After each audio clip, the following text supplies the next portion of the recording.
warahmatullahi wabarakatuh. Halo semuanya, perkenalkan nama saya Disina Sukmadesiana, NIM H041967 dari PKP 2019. Di video kali ini saya akan mensimulasikan proses penyuluhan pertanian kepada para petani di Desa Pakel, Kecamatan Andong, Kabupaten Boyolali, guna memenuhi nilai praktikum mata kuliah metode dan teknik penyuluhan. Stay tune! Wah, dari Google Maps aja kita udah bisa lihat nih betapa masih hijaunya sebagian besar wilayah di sana. Kalau kita zoom lebih dekat lagi, semakin jelas pula pembagian wilayah-wilayah di sana, mulai dari lahan sawah maupun lahan perkebunan lainnya. Komoditas padi masih menjadi komoditas unggulan bagi para petani di Desa Pakel ini. Oleh karena itu, sebagian besar wilayahnya terisi menjadi lahan sawah. Eits, tapi jangan salah nih. Komoditas lain mulai dari jagung, kacang tanah, nila rambat, beberapa jenis sayuran dan juga buah-buahan ikut dibudidayakan di Desa Pakel ini. Namun sayang, para petani di sana masih mengalami masalah yang cukup konkret atas sistem pengairan atau irigasinya. Oleh karena itu, yuk kita bantu para petani di sana. Sayang loh, lahannya masih subur, namun tidak didukung dengan sistem pengairan yang baik. Assalamualaikum warahmatullahi wabarakatuh. Selamat pagi, selamat malam, dan selamat siang juga kepada Bapak dan Ibu petani di Desa Pakel, Kecamatan Andong, Kabupaten Boyolali. Semoga Bapak dan Ibu selalu dalam keadaan sehat walafiat. Sebelumnya mohon maaf, kegiatan penyuluhan kita pada kesempatan kali ini mungkin terlihat berbeda seperti kegiatan-kegiatan penyuluhan sebelumnya, di mana penyampaian inovasi pertanian atau materi penyuluhan diadakan melalui video seperti ini. Harapannya Bapak dan Ibu tetap bisa mendapatkan ilmu baru meskipun situasi saat ini menjadi hambatan kita untuk bertemu secara langsung.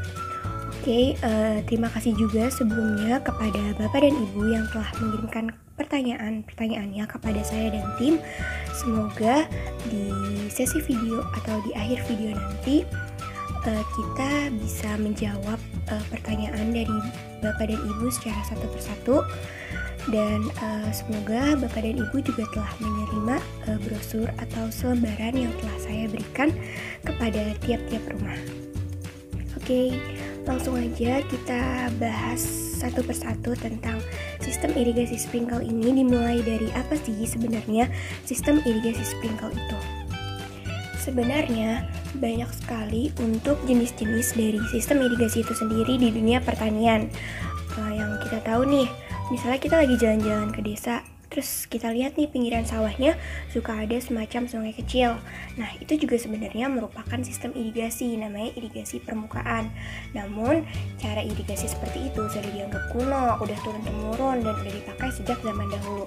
Maka dari itu, pada video kali ini saya akan memperkenalkan tentang sistem irigasi sprinkle, di mana sistem irigasi sprinkle ini pemberian air dengan cara menyemprotkan air ke udara, lalu menjatuhkannya kembali ke tiap-tiap lahan seperti layaknya air hujan.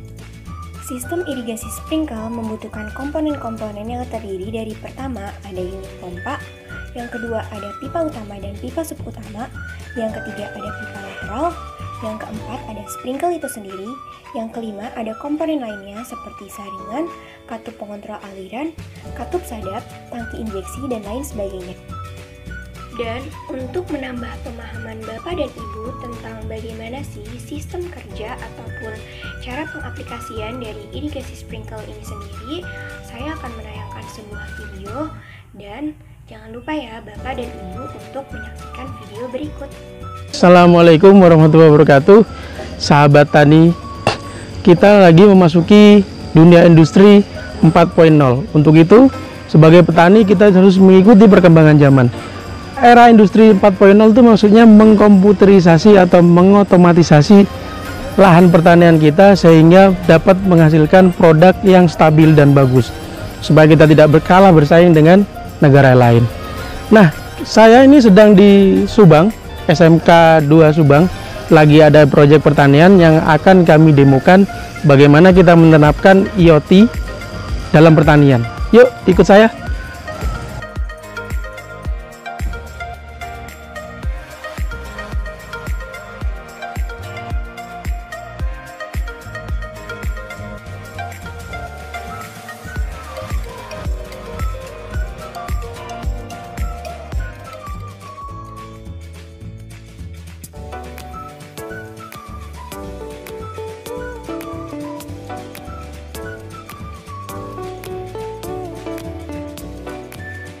ini adalah daerah yang salah satu area yang kita pasang IoT. Ini nantinya bakal kita pasang atau kita tanam tanaman sayur mayur. Di sini ada 1 2 3 4 5, ada 5 baris sprinkle yang kita remote dari jarak jauh dan otomatisasi. Apa namanya? Kita menggunakan aplikasi dari Android seperti ini. Ini aplikasinya. Dari sini kita bisa setting semuanya hanya dari handphone. Nah, kita akan trial bagaimana cara kita mengontrolnya. Cara untuk mengaktifkan ini kita pakai voice command. Di sini nih kerennya nih. Yuk kita buktikan. Tolong hidupkan sprinkle 2. Siap bos, sprinkle 2 akan saya hidupkan. Lihat. Keren kan? Begitu mudahnya kita menghidupkan dan mengontrol dari jarak jauh. Ini kita bisa lakukan dari manapun, nggak harus di lahan. Nah, coba kita sekarang matikan. Tolong matikan sprinkle 2.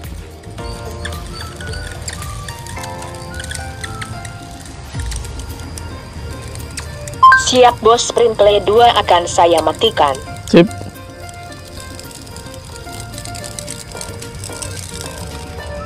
Nah, langsung mati. Bagaimana, sahabat tani? Tertarik melakukan ini? Dengan begini, kita bisa mengontrol dengan 2 cara. Yang pertama, secara manual dari handphone jarak jauh. Yang kedua, secara otomatis. Kita ada sensor yang kita tanam di tanah. Begitu kadar airnya cukup, otomatis mati. Begitu kadarnya kurang, otomatis hidup.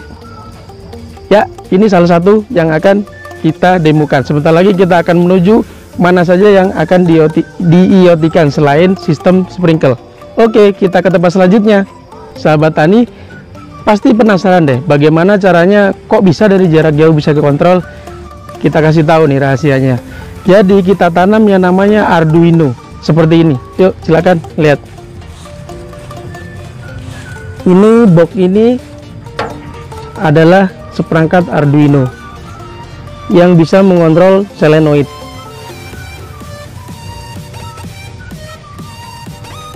Dia akan menghidupkan atau membuka solenoid sesuai dengan komen yang kita input. Dari situ dia juga bisa menghidupkan pompa, membuka solenoid untuk mengaliri area sprinkle. Dan untuk aplikasinya seperti ini.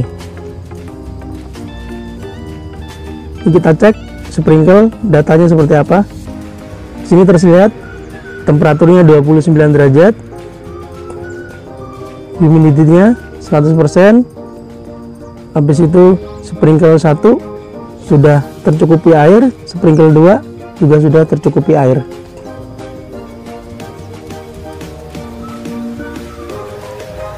Gimana? Canggih sekali kan? Oke, kita lanjut ke area selanjutnya.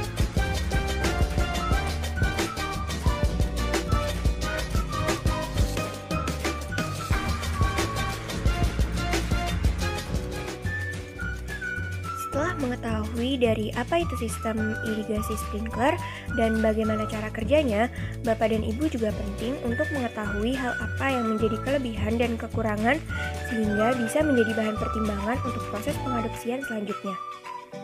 Saya akan sampaikan 2 pembahasan tersebut. Yang pertama dimulai dari kelebihannya dan untuk lebih jelasnya bisa kita lihat dalam slide. Pertama, ada fleksibel. Maksud dari fleksibel di sini itu sistem irigasi bisa menyesuaikan ke berbagai faktor. Misalnya distribusi air yang keluar ini bisa Bapak dan Ibu kontrol mulai dari kekuatannya sehingga deras sedangnya air yang keluar itu bisa kita atur. Setelah itu Bapak dan Ibu juga bisa mengontrol frekuensi lama tidaknya pengairan ini sehingga tanaman yang kita budidayakan bisa tumbuh dengan baik. Selanjutnya, sistem irigasi sprinkler dapat diterapkan ke daerah-daerah dengan variabel topografi yang berbeda-beda. Kelebihan yang kedua ada hemat biaya tenaga kerja. Karena ya sistem irigasi sprinkler ini menggunakan suatu teknologi yang sebenarnya tidak perlu untuk dikerjakan oleh banyak orang. irigasi ini kan sistem kerjanya otomatis gitu, dan untuk pengoperasiannya tidak memerlukan keahlian khusus. Modelnya itu hanya bapak dan ibu mau untuk belajar di awal, dan setelah itu ya mudahlah untuk proses penggunaannya. Selanjutnya, kelebihan yang terakhir di dalam slide ada menghemat air. Efisiensi dari sistem irigasi sprinkler ini lebih tinggi bila kita bandingkan dengan irigasi permukaan yang sebelumnya bapak dan ibu gunakan. Karena pada irigasi ini diupayakan agar tidak terjadi kehilangan air berupa perkolasi dan limpahan. Kebutuhan air dengan irigasi sprinkler ini juga sebenarnya relatif sedikit, sehingga daerah yang sumber airnya terbatas juga bukan menjadi suatu masalah. Oke, setelah kelebihan biasanya ada kekurangan kan? Nah, untuk kekurangan dari irigasi sprinkler ini sendiri, yang pertama di sini bisa kita lihat membutuhkan biaya awal yang cukup tinggi untuk membeli komponen-komponen yang dibutuhkan. Dan untuk pembahasan lebih jelasnya nanti akan saya sambung di sesi Q&A yang Bapak dan Ibu tanyakan kepada saya ya. Selanjutnya, irigasi jenis sprinkler ini ditentukan oleh faktor alam. Dan maksudnya di sini adalah pendistribusian air sewaktu-waktu bisa saja tidak merata dikarenakan adanya angin kencang. Seperti yang Bapak dan Ibu ketahui, ya angin itu kan sifatnya bisa membelokkan. Jadi pemberian air sewaktu-waktu saat ada angin cukup kencang, arah yang menjadi sasarannya bisa di situ-situ saja. Emang si sprinklernya ini bisa bergerak ke segala arah, tapi kan karena kena angin biasanya ya arahnya tuh jadi kayak berantakan kan, gak menentu, makanya pendistribusian airnya menjadi tidak merata. Yang selanjutnya itu ada perencanaan atau desain yang tepat mutlak diperlukan agar tingkat efisiensi yang tinggi bisa tercapai dan sesuai dengan harapan kita. Intinya, di sini Bapak dan Ibu harus pintar-pintar untuk mendesain alat ini agar model yang dibutuhkan tidak terlalu besar atau sedikit, tetapi hasil yang didapatkan itu bisa memuaskan. Seperti itu. Mungkin itu kelebihan dan kekurangan yang bisa saya sampaikan. Assalamualaikum warahmatullahi wabarakatuh. Selamat siang Bu Ririn, saya Riris Karisma Fitriani. Sebelumnya terima kasih banyak sudah mengirimi saya brosur dan saya juga sudah membaca sekilas. Yang menjadi pertanyaan saya adalah katanya sistem irigasi sprinkler ini merupakan sistem yang agak mahal ya Bu. Sedangkan petani di sini sebagian besar merupakan petani yang kecil. Nah itu kira-kira solusinya bagaimana ya Bu? Itu saja pertanyaan saya. Terima kasih. Wassalamualaikum warahmatullahi wabarakatuh. Baik, terima kasih banyak Bu Riris atas pertanyaannya. Saya akan mencoba menjawab kegelisahan Ibu dan semoga apa yang saya jawab ini sesuai dengan harapan Ibu ya. Oke, jadi kalau menurut saya pribadi, sistem irigasi sprinkler ini memang membutuhkan biaya yang cukup mahal jika dibandingkan dengan jenis irigasi lainnya. Tetapi apabila kita menerapkan irigasi sprinkler ini di pertanian kita tuh bisa mendapatkan manfaat lain. Jadi irigasi ini tuh nggak cuma dipakai buat pengairan aja, kita bisa manfaatin si sprinkler ini buat membantu proses penyemprotan pestisida kita misalnya. Selain itu kita juga bisa menggunakan sprinkler ini dalam proses pemupukan. Jadi kita bisa menekan atau menghemat pengeluaran biaya tenaga kerja untuk di dua proses tersebut, yaitu penyemprotan pestisida atau pengendalian hama dan juga proses pemupukan. Jadi mungkin biaya yang di awal itu kayak besar banget, tapi sebenarnya kita bisa gunain si alat ini untuk kegiatan pertanian lainnya. Dan sebenarnya mahal tidaknya biaya pengeluaran yang dibutuhkan itu bisa disesuaikan dengan budget kita.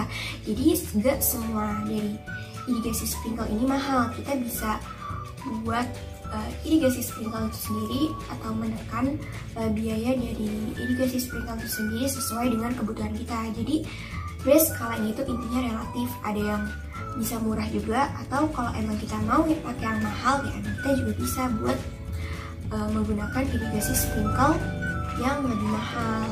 Intinya kayak sesuaiin aja sama budget kita Dan nggak perlu khawatir, jadi irigasi sprinkle ini nggak cuma dipakai buat di pengairan, tapi juga bisa di proses pemupukan dan juga pengendalian hama. Terima kasih, semoga membantu. Assalamualaikum warahmatullahi wabarakatuh. Selamat siang Ibu Ririn. Perkenalkan, nama saya Regina Septiani Zahro. Sebelumnya terima kasih, saya sudah menerima brosur yang Ibu berikan dan membaca-baca sekilas brosur yang Ibu berikan.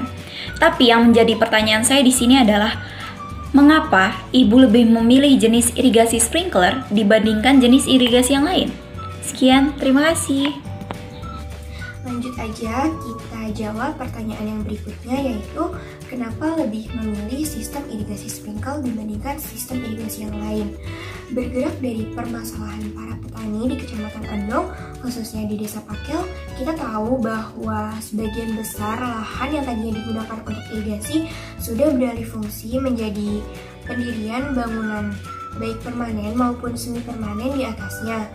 Nah, dari situ kita bisa simpulkan bahwa sebagian besar lahan yang tadinya untuk irigasi itu udah nggak ada, udah beralih fungsi menjadi bangunan-bangunan tadi. Nah, sedangkan sistem irigasi sprinkle ini sebenarnya tidak membutuhkan lahan khusus seperti halnya irigasi permukaan yang sebelumnya diterapkan di desa ini. Kalau misalnya irigasi permukaan kan kita butuh untuk membuat suatu sungai kecil di pinggiran lahan kita ataupun sawah kita. Sedangkan dari irigasi sprinkle ini sendiri tuh dia nggak perlu lahan kayak gitu. Irigasi sprinkle tuh sebenarnya ada banyak jenisnya, mulai dari yang permanen maupun semi permanen. Nah, yang semi permanen ini kita bisa bongkar pasang sesuai dengan kebutuhan kita. Ketika kita ingin melakukan pengairan ataupun kita mau melakukan pemupukan atau pengendalian hama, bisa kita pasang tuh si komponen-komponen irigasi ini. Kalau misalnya kita nggak perlu, ya udah kita bisa lepas komponen-komponen tersebut. Jadi intinya irigasi sprinkle ini sistemnya itu fleksibel lah, bisa mengikuti sesuai dengan kebutuhan kita. Dan permasalahan lainnya kan di Desa Pakel ini sebelumnya lahan irigasi yang si sungai kecil itu alirannya itu udah banyak tersumbat kan, kayak udah banyak sampah dan petani itu udah mulai abai, nggak rajin membersihkan kembali. Nah, sedangkan si sistem irigasi sprinkle ini dia itu kan menggunakan pipa, jadi untuk perawatannya ya mungkin bisa lebih mudah lah. Saat kita melepas pasang kan otomatis kita juga sekalian ngebersihin apabila ada sampah-sampah atau sesuatu yang mengganggu pada aliran pengairan tersebut. Mungkin itu saja, semoga membantu keresahan Bapak dan Ibu. Terima kasih. Mungkin itu saja sedikit yang bisa saya sampaikan mengenai materi penyuluhan kita pada kesempatan kali ini. Dan semoga untuk kegiatan penyuluhan selanjutnya bisa kita adakan secara langsung dengan tatap muka agar komunikasi bisa terjalin dengan dua arah. Dengan segala keterbatasan yang ada, kembali lagi untuk masalah pengadopsian sistem irigasi sprinkle ini dikembalikan kepada Bapak dan Ibu petani Desa Pakel, Kecamatan Andong, Kabupaten Boyolali. Mohon maaf apabila banyak kekurangan dan ada salah kata. Sampai jumpa di kegiatan penyuluhan berikutnya. Terima kasih atas antusiasnya Bapak dan juga Ibu yang sudah menyimak video ini sampai akhir acara.